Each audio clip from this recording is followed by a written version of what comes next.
Praise the lord. దేవుని నామానికి మహిమ కలుగును గాక. ఏప్రిల్ 16 ఈరోజు మనం నేర్చుకోవాల్సిన పాట. నేనేం వెతకట్లేదు, దేవుడు ఎక్కడా అని ఒక ప్రశ్న ప్రతి వ్యక్తికి ఉంటుంది.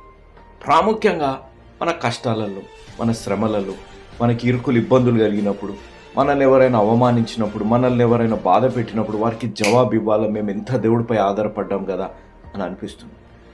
ఎలీషా గారిపై ఒక సైన్యం వచ్చింది. గెహాజీ ఎలా ఎలా ఎలా అని భయపడుతున్నారు. కానీ ఎలీషా గారు అన్న మాట, నీకు ఒక సైన్యం కనపడట్లేదు, నాకు దేవుని యొక్క సైన్య సమూహం కనపడుతున్నాను. ఆ విధంగా నీ పైన ఉన్న వీడియోలో చూడండి. అక్కడ ఆటో లేకపోతే ఆ మనిషి చనిపోయేవాడు, తలకి దెబ్బతగి.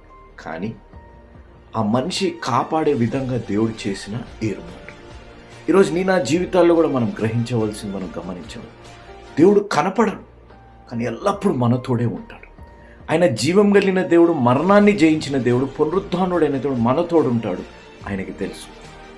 ఎలీషా గారిని కాపాడిన దేవుడు, ఆ రాజు, ఆ సైన్యం నుంచి నిన్ను కూడా కాపాడేదే. దేనికి చింతించకండి, నీ చింత యావత్తుని మోసే దేవుడు నీ తోడున్నారు.